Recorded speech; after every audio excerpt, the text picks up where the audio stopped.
I'm not proud of what I'm about to say, but I need to get it off my chest. 3 days after spinal surgery, I was kicked out of my own house for embarrassing my husband. He didn't say it outright, but his actions did. The worst part? His family clapped for him, and I had to crawl, literally crawl, out the front door with stitches still healing. My name is Hannah, I'm 32, and I used to think loyalty meant staying no matter what. Now I realize sometimes the people who preach dignity are the ones most afraid of looking human. I had back surgery after a car accident. Nothing too life-threatening, but enough to keep me from standing or bending for long periods. My husband, Reed, is a high school English teacher. On paper, he's a solid guy. Well-spoken, clean-cut, has a steady job. In reality, he's always been more concerned with perception than truth, especially when it comes to his family. His parents come from one of those suburban neighborhoods where everyone competes over lawn care and holiday decorations. His mother once told me, "Hannah, Reed's reputation is everything. You must protect it like your own." 3 days after I got discharged, they planned a family dinner at our place. I begged Reed to cancel or move it. I could barely walk, let alone host. He just shrugged and said, "You'll be fine. Just sit and smile. They haven't seen you since the wedding." I should have said no. But part of me still wanted to be accepted. Still wanted to be the respectable wife they expected. I wore my back brace under a loose cardigan. I couldn't put on jeans, so I wore black leggings. I tied my hair into a low bun and dabbed on some concealer. I looked like someone recovering from surgery, and I guess that wasn't good enough. Reed's mom was the first to say something. She walked into the kitchen, took one glance at me, and said in the fakest sweet voice, "Oh, honey, did you not have time to freshen up a little?" I smiled through my teeth and replied, "I just got out of bed an hour ago, still on pain meds." She nodded slowly, then whispered something to her husband. He looked at me like I was a spilled drink. Throughout dinner, I sat quietly, answering questions like, "So when do you plan to return to work?" And, "Do they really need that much recovery time for a little back surgery?" Reed never once stepped in, never corrected anyone. He just kept pouring wine and laughing at their passive jabs. After they left, I went straight to the bedroom and lay down, trying not to cry. A few minutes later, Reed walked in. "No, you okay?" "No, you did great tonight." "Just this. You know you could have at least tried harder tonight. You made us look poor." I thought I misheard him. I sat up, pain shooting down my legs, and asked, "What?" He stared at me like I was the problem. Everyone dressed nice, smiled, engaged. "You looked like you just rolled out of a shelter. It's not a good look, Hannah. Especially not for me." That was it. That was the moment I knew this wasn't a partnership. I told him I needed space, that I'd go stay with my parents for a few days. He folded his arms and said, "I think that's a good idea. Maybe they'll remind you how to present yourself like a grown woman." I was still stitched up, bruised, exhausted, but I packed a bag, called for a car, and left. Except there was one small problem. My parents were out of town on a cruise. No cell signal. I ended up stuck in the backseat of a rideshare, trying to figure out where to go at 11:45 p.m. with nowhere to land. And just as the driver turned onto a dark highway exit, my body started to tremble. The pain, the fear, the humiliation, I couldn't hold it in anymore. Then the car stopped for gas, and the woman behind the counter noticed I was crying. She said one sentence that changed everything. "Sweetheart, did someone leave you out here like this?" The woman's voice cut through my fog like a flashlight in a blackout. "Sweetheart, did someone leave you out here like this?" I looked up, startled. She was behind the counter at the gas station, maybe late 50s, curly gray hair pulled into a messy ponytail, wearing a faded Eagles hoodie and thick glasses. But it was her eyes. Warm, present, real. I opened my mouth to speak, but all that came out was a shaky exhale. She stepped around the counter, slowly, like she didn't want to scare me off. "You in trouble?" she asked, her voice gentle. I nodded. I just had surgery. I don't have anywhere to go tonight, I whispered. My throat burned as I said it out loud.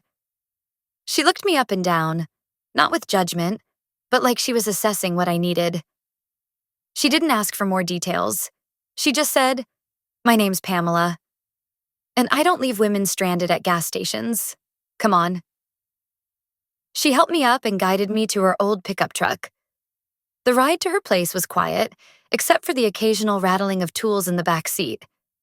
She had a small house behind the store. Nothing fancy, but clean and warm with a faint smell of cinnamon. She handed me a cup of tea, a heating pad, and a spare pair of pajamas. And then she sat across from me on the couch and said, "Whenever you're ready." It took me until morning to really open up. I told her everything. The accident, the surgery, the way Reed treated me like an accessory instead of a person, the dinner party, the humiliation. She didn't interrupt, just listened, nodding occasionally, her eyes narrowing when I told her about the "you made us look poor" comment. When I finally stopped talking, she sighed. "You didn't deserve that. Not a damn bit of it." I don't remember the last time someone said that to me without a "but" attached. Pamela let me stay the weekend. She called a nurse friend of hers to come check my stitches. She made me pancakes. She let me sleep without guilt. And then on Sunday afternoon, she said, "My daughter's bringing something by. I think you should see it." I didn't understand what she meant. Not until the daughter showed up with a phone in her hand, eyes wide. "You're Hannah, right?" she said. "Okay. I think you need to see this." She pulled up a video on her phone. It was a shaky, sideways recording of the dinner party. Someone, probably one of Reed's teenage cousins, had filmed part of it on their phone. In the video, Reed was standing by the kitchen island, laughing with his uncles. I watched myself in the background, struggling to stay upright in the dining chair. Then I heard Reed's voice, clear as day.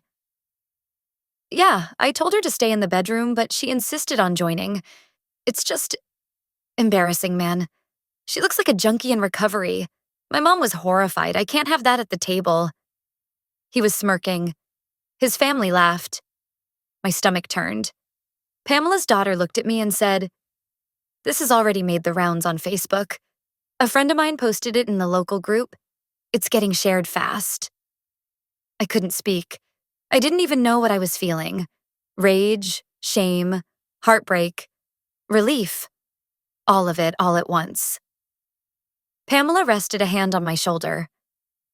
"You don't have to fight this alone anymore." I shook my head. I never wanted to make a scene. I just wanted to leave quietly. Her eyes locked onto mine. "And he wanted to destroy you quietly. But sometimes silence just gives them more space to stomp on your dignity."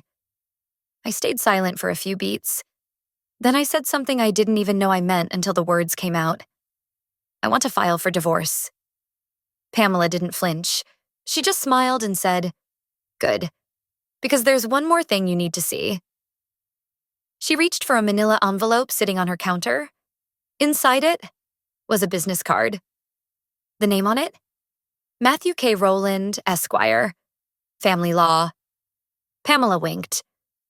"He owes me a favor. Let's get your life back."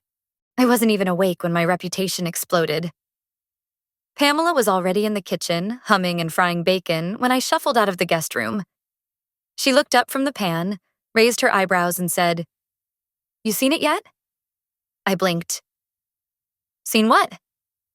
She motioned to her phone on the counter. "Video. It's all over the neighborhood Facebook group. You're kinda famous." My stomach sank. I picked up her phone with shaking hands. There it was, posted just 3 hours ago. "Caught this at my cousin's dinner party. Can't believe the way he talks about his wife." The video played automatically. Reed was leaning against our kitchen counter in a button-up shirt, laughing with his Uncle Bruce, the one who always smelled like cigars and cheap cologne. Behind him, you could see me, hunched slightly, trying to sit upright at the dining table. Then I heard it. "Yeah, I told her to stay in the bedroom, but she insisted. Honestly, I should have let her. She looked like a meth patient in a bathrobe. My mom's friends were horrified. I can't be the guy with the sick wife ruining Thanksgiving. There was laughter. Reed smirked. Someone toasted a wine glass. I froze. I wanted to vomit. Pamela stood across the room, arms folded, her face stone cold. Told you he wasn't just clueless. That's cruelty. My phone started buzzing.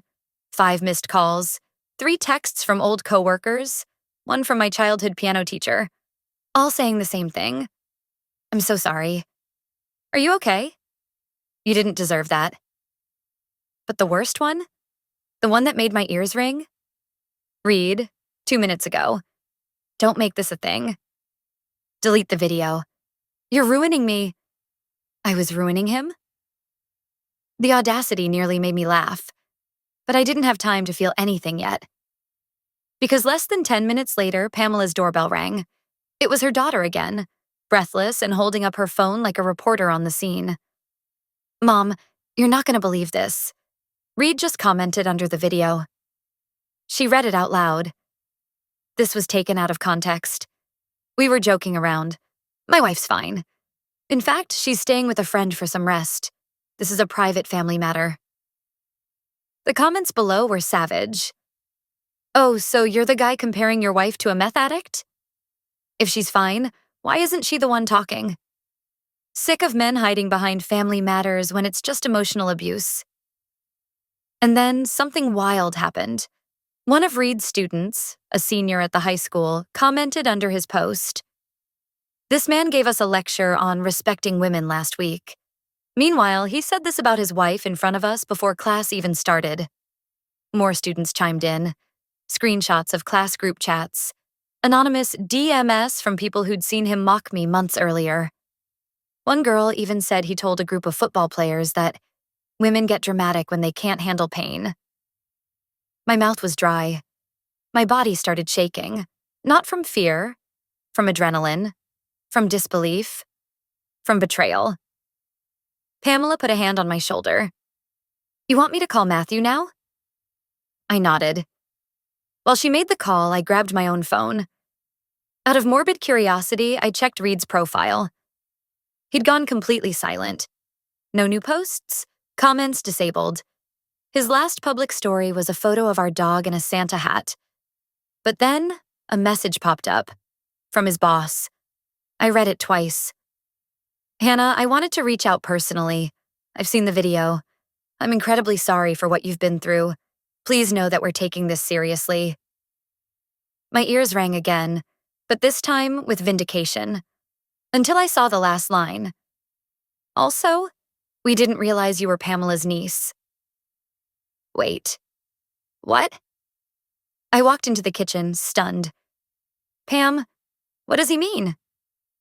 Pamela looked up from the phone and blinked. Oh. Then she laughed.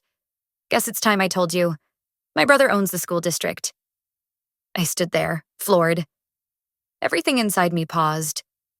Pamela just smiled. You're not alone, Hannah. And this isn't just payback. This is accountability. I sat down slowly. For the first time in months, I felt something other than shame. I felt seen. And if you're reading this, if you've ever had your dignity chipped away in little moments no one else noticed, I want you to know something. You're not crazy. You're not dramatic. And you're definitely not alone. There are more of us than you think. And one of us just might be watching when you need it most. I used to think standing up for yourself had to look loud, yelling, breaking things, courtroom drama. Turns out, sometimes power comes in the form of silence, followed by a single sentence. This call is being recorded. But I'll get to that. After the video went viral and Reed tried to play the misunderstood husband card, everything started unraveling. Pamela's lawyer friend, Matthew, took my case on the spot, said he'd seen too many women put back together with duct tape and guilt. We filed for divorce the next day, and that's when the real Reed came out. At first, he sent guilt trip texts. You're throwing away our marriage over a misunderstanding? I was stressed. I didn't mean it. We can fix this. When I didn't respond, the tone changed. You won't get a dime. You don't deserve spousal support if you're the one leaving. You don't even have a job. Funny how quick love turns into threats when you stop playing small.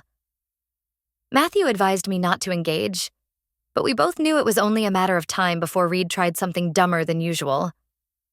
It happened 2 nights later. He called. From an unknown number. I almost didn't pick up, but something told me this was it. I put him on speaker. Matthew was right beside me, phone already recording. Finally, Reed snapped. You ready to stop being a drama queen now? I didn't say a word. I mean, seriously, Hannah. You think anyone's gonna want you after this? You look pathetic, posting videos like some teenage victim. I could hear traffic in the background. He was pacing somewhere, probably his parents' driveway. I've lost my job, okay? Happy now?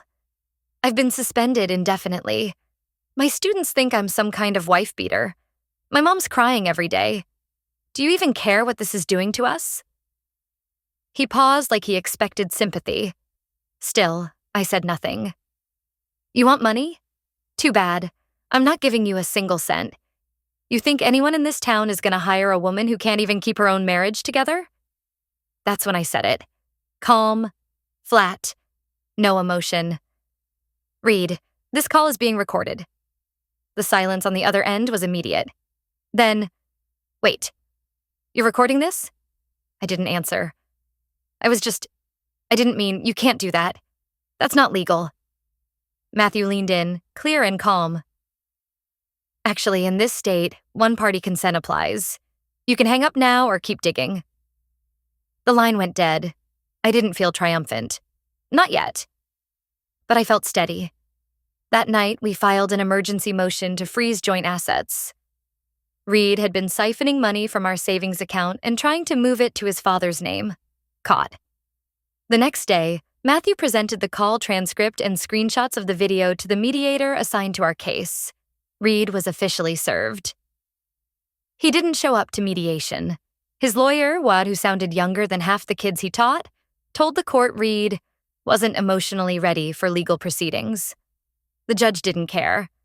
Spousal support? Granted. Asset division? In my favor. Emotional damages? Pending. And then came the kicker. The school board held an emergency hearing. Matthew submitted the viral video along with written testimonies from 4 of Reed's former students, including the one who caught him on video the day of the dinner party. The superintendent, who, by the way, just so happens to be Pamela's brother, made a public statement. We hold our educators to a higher standard of integrity. Mr. Winslow's behavior does not reflect the values of our school system. Reed was fired. Not suspended. Fired.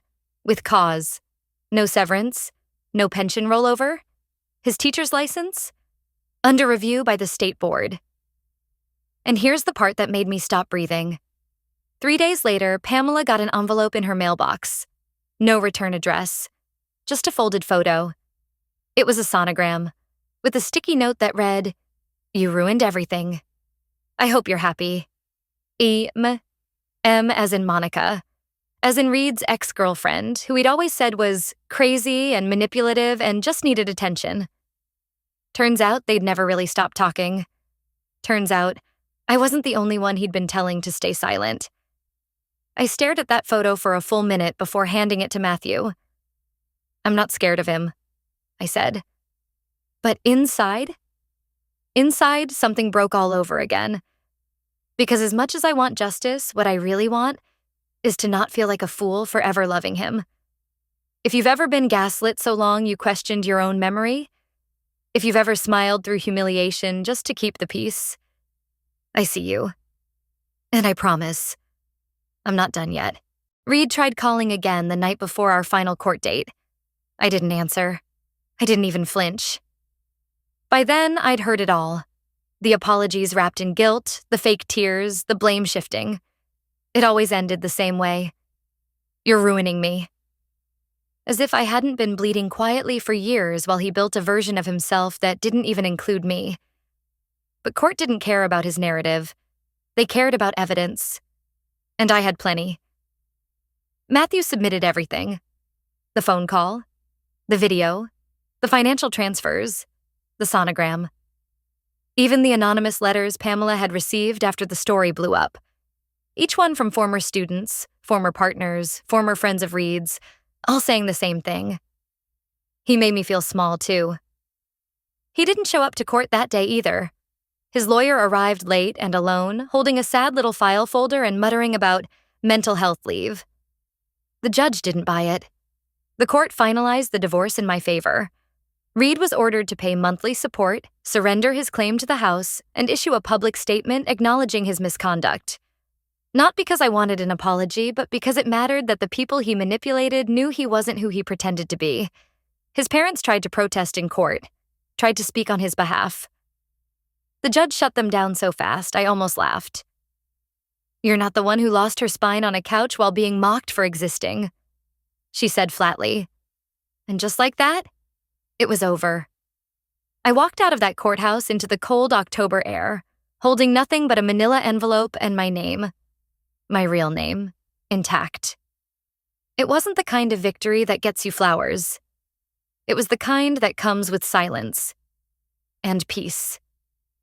In the months that followed, Reed tried reinventing himself in another state. Word got out quickly. The internet doesn't forget. He moved in with a cousin, tried to start a podcast about resilience. It tanked. Eventually, he ended up working part-time at a local warehouse, mostly nights. No benefits, no classroom, no clapping parents. I don't wish him pain. But I do hope he sits with the weight of what he lost. Not me, but the illusion that he could walk all over someone and still be the hero in the story. As for me, I'm good. Pamela and I still have Sunday breakfast every week. Her daughter helped me get a new job, remote, flexible with health insurance. My back is healing, but more than that, my soul finally feels steady again. I haven't started dating. I'm not ready. But last week, at a town fundraiser, one of the students who testified against Reed came up to me. She looked nervous but determined. She said, "Thank you. You don't know how much it meant to see someone finally say enough." I hugged her. And in that moment, I realized I hadn't just saved myself. I'd drawn a line in the sand for every woman who thought enduring made her stronger. Number walking away does. Because the truth is, the moment you stop shrinking to make others comfortable, they either step up or fall away. And either way, you win. The lesson I learned? You don't owe loyalty to someone who feeds off your silence. Love isn't sacrifice when it's only flowing one way. If this story hit something in you, if you've ever been gaslit, humiliated, or made to feel invisible, I'd be honored to hear your story in the comments. And if you're still on that journey, maybe hit follow. You're not alone. Not anymore.